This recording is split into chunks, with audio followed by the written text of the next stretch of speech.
Movie start होती है तो हम एक किंग को देखते हैं जो कि अच्छा किंग नहीं होता, क्योंकि उसने पावर की लालच में खुद को एक लड़की के हवाले कर दिया था। और वो कोई आम लड़की नहीं थी बल्कि ब्लैक ड्रैगन थी, जो पावरफुल होने के साथ साथ खतरनाक भी थी। और इसका नाम दाजी था। और जब ये किंग यंग था तो इसे डार्क मैजिकल पावर्स की जरूरत थी, इसीलिए वो खुद ही दाजी के पास चला गया ताकि इसके बदले उसे बहुत सारी पावर्स मिल जाए। अब क्योंकि दाजी एक ब्लैक ड्रैगन थी, इसीलिए कोई भी वॉरियर या फिर वेपन उसे हरा नहीं सकता था। लेकिन दाजी बहुत जालिम थी, उसने बहुत सारे बेकसूर लोगों को मार दिया था। उन्होंने बहुत सारे किंगडम्स पर अटैक भी किया था और लोगों को वो लूटते थे। इसके अलावा बहुत सारे लोगों को उन्होंने प्रिजनर बनाया हुआ था। जैसे एक ऑफिसर उनके महल में आता है तो यहाँ पर दाजी का बहुत ही भयानक रूप हम देख पाते हैं। उसकी बहुत सारी लंबी लंबी टेल्स थी और वो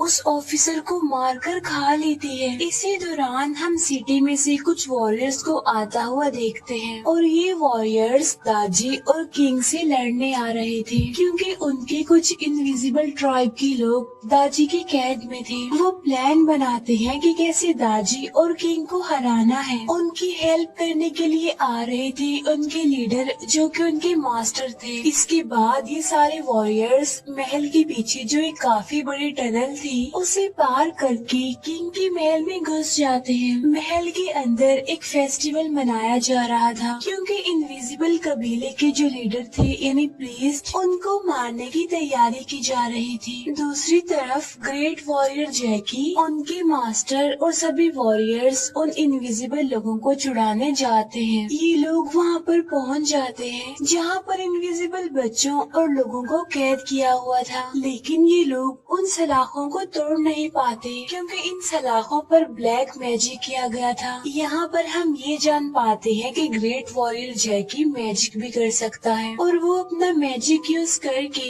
इन सलाखों को तोड़ देता है। लेकिन उसके जादू करने की वजह से किंग का जो कमांडर था यानी जनरल, उसे इन लोगों के बारे में पता चल जाता है, इसीलिए वो इनके पास जाने के लिए निकलता है। इसके बाद महल के अंदर का सीन दिखाया जाता है। जिस प्रीस्ट को उन्होंने प्रिजनर बना के रखा हुआ था वो फ्यूचर देख सकते थे। अब यहाँ पर दाजी किंग को कहती है कि तुम अपना फ्यूचर देखो। तब प्रीस्ट की आंखों में किंग अपना फ्यूचर देखता है, जहाँ किंग को दिखाई देता है कि उसकी मौत नजदीक है और कोई तो ऐसा है जो उसे हराने वाला है। अब अपना ऐसा फ्यूचर देखकर किंग को काफी गुस्सा आ जाता है, इसीलिए वो अपने सोल्जर्स को ऑर्डर देता है कि प्रीस्ट की आंखें निकाल दी जाएं। उधर जैकी और उसके वॉरियर्स इनविजिबल ट्राइब के लोगों को बचाते हैं, लेकिन जब उनको किसी सेफ लोकेशन पर ले जाया जा रहा था तो इसी बीच किंग की आर्मी उन पर अटैक कर देती है। लेकिन तभी इनविजिबल ट्राइब के लोग जैकी के साथियों को वहाँ से कहीं और ट्रांसफर कर देते हैं। महल में प्रीस्ट को मारने की तैयारी की जा रही थी, लेकिन तभी उनके मास्टर वहाँ पर आ जाते हैं। उधर इनविजिबल लोग अभी भाग ही रहे होते हैं कि तभी जनरल भी वहाँ पर आ जाता है उन पर अटैक करने के लिए। अब यहाँ पर जैकी और उसका भाई वहीं पर रुकते हैं और बाकी सारे लोगों को वो वहाँ से भेज देते हैं। अब यहाँ पर जैकी अपने मैजिक से बीच की दीवार गिरा देता है। ऐसा करके वो जनरल और उसके लोगों को दूसरी तरफ कैद कर देता है। इस तरह वो इनविजिबल लोगों को बचा लेता है। महल में दाजी अपने खतरनाक रूप में आ चुकी थी और वो मास्टर को एक कर्स देती है और उनकी पावर्स कम कर देती है, जिसकी वजह से मास्टर कमजोर पड़ने लगते हैं। ये देखते हुए वो प्रीस्ट अपनी एक आंख निकाल कर मास्टर को देते हैं ताकि वो ठीक हो जाए, लेकिन दाजी उन्हें ऐसा करते देख लेती है और वो अपनी एक टेल से उस आंख को पकड़ लेती है। तभी जैकी और उसके वॉरियर्स भी वहाँ पर आ जाते हैं और वो किंग की आर्मी से लड़ने लगते हैं। अब यहाँ पर जैकी अपने मैजिक का इस्तेमाल दाजी पर करता है, लेकिन अब वो क्योंकि ज्यादा पावरफुल और खतरनाक थी, इसीलिए जैकी उसके सामने टिक नहीं पाता। दाजी और किंग इन लोगों पर भारी पड़ रहे थे, लेकिन तभी उनका एक ग्रेट बर्ड वहाँ पर आकर उन सबको बचाकर वहाँ से ले जाता है। तभी प्रीस्ट अपनी दूसरी आँख निकाल कर मास्टर की तरफ फेंक देखते हैं और फाइनली ये वाली आँख मास्टर को मिल जाती है। इसीलिए अब वो अपने किंगडम की तरफ निकल जाते हैं। इसके बाद वो प्रीस्ट भी यहाँ पर अपनी आखिरी सांसें लेते हैं और मर जाते हैं। अब यहाँ पर दाजी के पास प्रीस्ट की एक आँख थी जिसकी वजह से वो और ज्यादा पावरफुल हो जाती है। इसीलिए वो मास्टर और उनके वॉरियर्स के खिलाफ जंग की तैयारी करती है। उधर मास्टर भी जंग की तैयारी करने लगते हैं, लेकिन अब क्योंकि मास्टर को दाजी ने कर्ज कर दिया था, इसीलिए वो जब भी अपनी पावर्स इस्तेमाल करेंगे तो उनकी उम्र कम होती जाएगी, यानी वो अपनी उम्र से छोटे होते जाएंगे। और सिर्फ यही नहीं बल्कि वो अपने पावर्स के बारे में भी भूलते जाएंगे। तो इसीलिए अब उनका सिर्फ एक ही मकसद था, सोर्ड ऑफ लाइफ को हासिल करना, क्योंकि इसी पावरफुल तलवार की वजह से वो ब्लैक ड्रैगन यानी दाजी को मार सकते हैं। इसके बाद हम उन्हीं वॉरियर्स में जेकी को देखते हैं जो कि बचपन से ही उड़ सकता था, क्योंकि उसके पास बहुत सारी पावर्स होने के साथ साथ विंग्स यानी पंख भी थे। लेकिन पास्ट में हुए एक हादसे की वजह से वो उड़ने से डरता था और आज भी जब वो उड़ने की कोशिश करता है तो नाकामयाब हो जाता है। इसके बाद मास्टर जेकी को एक मैप देते हैं जिससे वो उस तलवार यानी सोर्ड ऑफ लाइफ को ढूंढ सकते हैं, और ये तलवार उन्हें 3 सन्स यानी 3 सूरज के मिलने से पहले हासिल करनी होगी। मास्टर जेकी को बताते हैं कि उस तलवार को कोई आम इंसान नहीं छू सकता, बल्कि उस तलवार को सिर्फ वही वॉरियर छू सकता है जिसे उस तलवार ने चुना होगा, और वो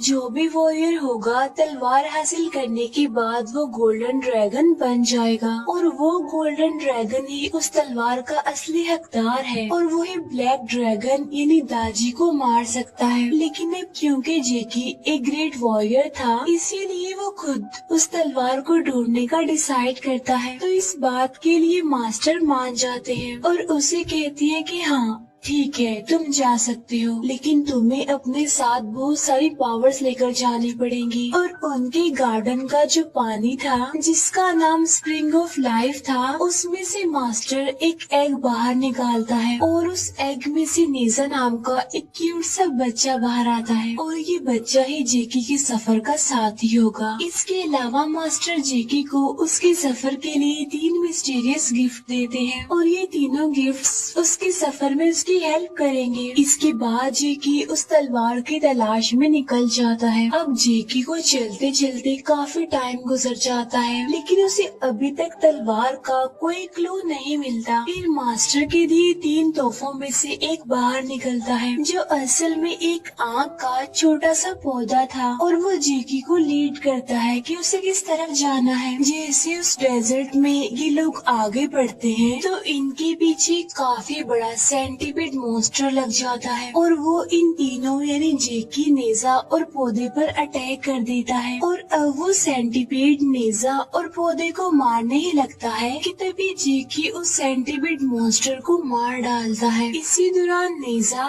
जेकी का जो दूसरा गिफ्ट होता है उसे चुरा लेता है और उसे खोलता है, और उसमें से क्यूट सा बेबी ड्रैगन प्रिंस निकलता है। वो जैसे ही उसे खोलता है तो वो नेजा पर गैस का जादू कर देता है, जिसकी वजह से नेजा अपने असली रूप में आ जाता है, यानी वो बड़ा बन चुका था। उसे होश आते ही वो अपने पावरफुल फायर व्हील्स ढूंढने के लिए निकल जाता है, लेकिन जेकी उसे रोक लेता है ये कहते हुए कि पहले हमें सोर्ड ऑफ लाइफ ढूंढनी होगी, और उसी रास्ते में तुम्हारे फायर व्हील्स यानी तुम्हारा हथियार तुम्हें मिल जाएगा। उधर महल में जर्नल एक लड़की को कंस्ट्रक्ट करता है और उसमें जान डाल देता है। इसके बाद वो उसे तलवार यानी सोर्ड ऑफ लाइफ ढूंढने के लिए भेज देता है, और इस कंस्ट्रक्टेड लड़की का नाम डी रखा जाता है। और यहाँ पर जेकी और नेजा एक काफी पुराने और काफी बड़े हॉल में आ जाते हैं। यहाँ पर उन्हें एक आदमी मिलता है जो कि रेत का जादूगर था, और वो अपने मैजिक से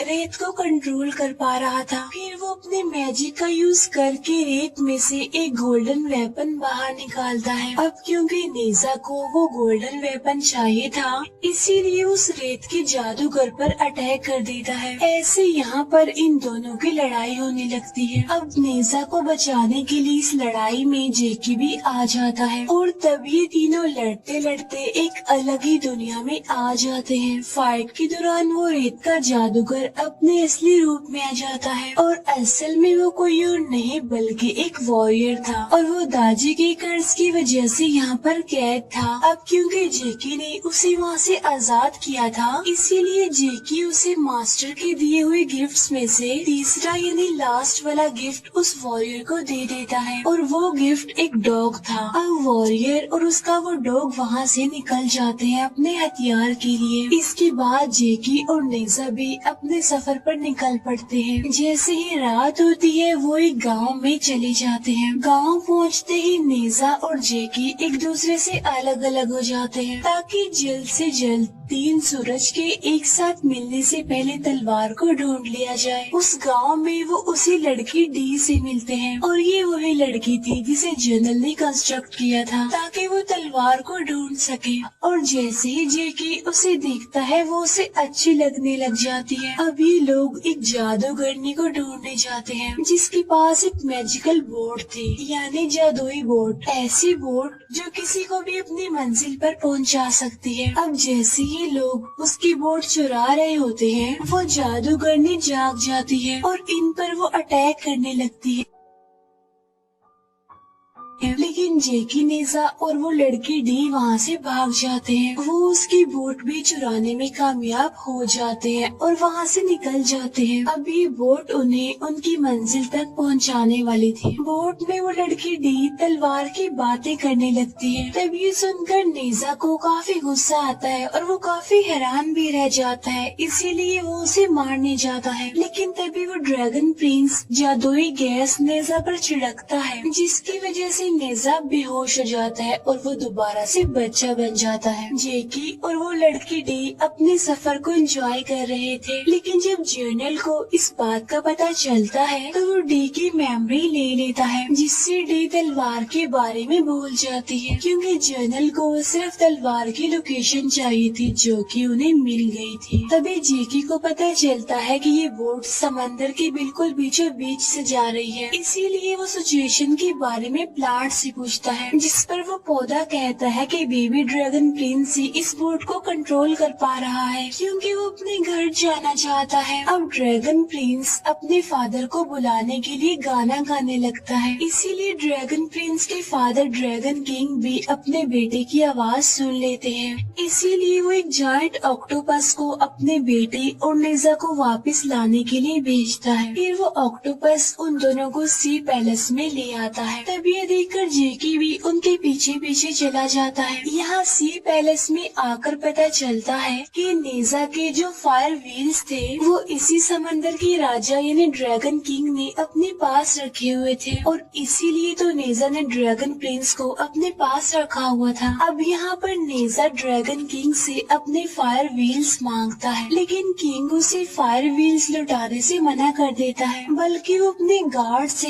नेजा पर अटैक करवा देता है। लेकिन यहाँ पर नेजा उन सब से लड़ता है, लेकिन लड़ाई के बाद ड्रैगन किंग उसे वो फायर व्हील्स दे देते हैं जिसकी वजह से वो अपने असली रूप में आ जाता है। उसे बहुत सारी पावर्स मिल जाती हैं और इसके बदले में नेजा भी बेबी ड्रैगन प्रिंस को किंग के हवाले करता है। इसके बाद नेजा अपने रास्ते पर चल पड़ता है। जेकी और डी बोट की मदद से एक सिटी में एंटर करते हैं, लेकिन वो सिटी तो पूरी तरह से डिस्ट्रॉय हो चुका था। वहाँ पर ऐसा लग रहा था कि जैसे टाइम रुक गया हो, लेकिन उसे एक जगह मिलती है जहाँ पर तलवार होने का साइन था। इसीलिए जेकी अपनी पूरी पावर्स लगाकर उस जगह को तोड़ देता है। इसकी वजह से काफी बड़ी लाइट पैदा होती है और बाद में एक स्ट्रक्चर ओपन होता है और उसी में से वो तलवार यानी स्वॉर्ड ऑफ लाइफ बाहर आती है। तब ये ये देखकर वो दोनों काफी खुश हो जाते हैं। लेकिन तभी वहाँ पर जनरल और उसकी पूरी आर्मी आ चुकी थी। यहाँ पर डी जेकी को सारी बात बता देती है, जिसकी वजह से जेकी को काफी गुस्सा आ जाता है। इसीलिए वो जनरल पर अटैक कर देता है। यहाँ पर उन दोनों की काफी फाइट होती है, लेकिन बाद में वो जेकी को पकड़ लेते हैं और प्रिजनर बना लेते हैं। और जैसे ही जनरल के लोग उस तलवार को टच करते हैं तो वो राख में बदल जाते हैं। अब क्योंकि डी भी जेकी को पसंद करने लगी थी, इसीलिए उसकी जान के बदले वो उस तलवार को निकालती है। क्योंकि वो तो एक पुतला ही थी, उसके ऊपर तलवार का कोई असर नहीं होता। अब तलवार के आसपास काफी बड़े बड़े रिंग्स थी, जिसकी वजह से तलवार निकालते ही वहाँ पर एक काफी बड़ा ब्लास्ट हो जाता है, जिसमें उस जनरल के बहुत सारे लोग मारे जाते हैं। लेकिन साथ साथ उस तलवार यानी सोर्ड ऑफ लाइफ की पावर्स भी चली जाती है। जेकी को उसके पंख वापस मिल जाते हैं और अब वो उड़ सकता था, इसीलिए वो डी को बचाता है। लेकिन जैसे ही सूरज निकलता है, डी एक पुतले में बदल जाती है। ये देखकर जेकी को काफी गुस्सा आ जाता है, इसीलिए वो उसे वहीं पर छोड़कर उस तलवार को लेकर अपनी किंगडम में आने के लिए निकलता है। लेकिन तभी वो दिखता है कि तीनों सूरज मिलने वाले हैं, इसीलिए वो काफी जल्दी से वहाँ से निकलने लगता है। उसी रास्ते में नेजा भी मिल जाता है और वही वॉरियर यानी रेत का जादूगर भी मिल जाता है। यहाँ पर वो वॉरियर अपना हथियार हासिल कर चुका था। अब ये तीनों किंगडम के लिए निकल जाते हैं। यहाँ किंगडम में हम देखते हैं कि किंग और दाजी के लोगों ने उन सारे वॉरियर्स और उनके शहर पर अटैक कर दिया है। यहाँ पर मास्टर भी जैसे जैसे अपनी पावर्स इस्तेमाल कर रहे थे, उनकी उम्र कम होती जा रही थी और वो ये भी भूलते जा रहे थे कि जादू को कैसे यूज करना है। अब ये सिटी को डिस्ट्रॉय करने के लिए किंग की पूरी आर्मी आ जाती है। लेकिन तब तक जेकी, नेजा और वो वॉरियर भी वहाँ पर आ जाते हैं और वो किंग की आर्मी से लड़ने लगते हैं। इसी लड़ाई में वो जनरल को भी मार देते हैं, लेकिन दाजी उन्हें दोबारा जिंदा करती है और खतरनाक जायंट मॉन्स्टर में बदल देती है। और अब ये तीनों ग्रेट वॉरियर्स उस जायंट मॉन्स्टर से मुकाबला करते हैं, लेकिन वो जायंट मॉन्स्टर काफी ज्यादा पावरफुल था, इसीलिए वो इन तीनों पर भारी पड़ने लगता है। इसके बाद वो मॉन्स्टर इन लोगों के कमांडर को भी मार डालता है, लेकिन कमांडर मरने से पहले जेकी के भाई को कहता है इस तलवार को गार्डन का पानी यानी स्प्रिंग ऑफ लाइफ में लेकर कूदने को कहता है, क्योंकि इसी तलवार की पावर्स वापिस आ सकती थी। वो मास्टर अब छोटे बच्चे बन गए थे और उन्हें कुछ भी याद नहीं था। इस बात का फायदा उठाकर दाजी उन्हें अपने पास कैद कर लेती है। उधर वो तीनों भी उस जायंट मॉन्स्टर से लड़ रहे होते हैं, लेकिन तभी जेकी का भाई स्प्रिंग ऑफ लाइफ में वो तलवार लेकर कूद जाता है। लेकिन जब वो बाहर आता है तो वो गोल्डन ड्रैगन बनकर बाहर आता है, यानी तलवार ने इससे ही चुना था। उसके पास अब बहुत सारी पावर्स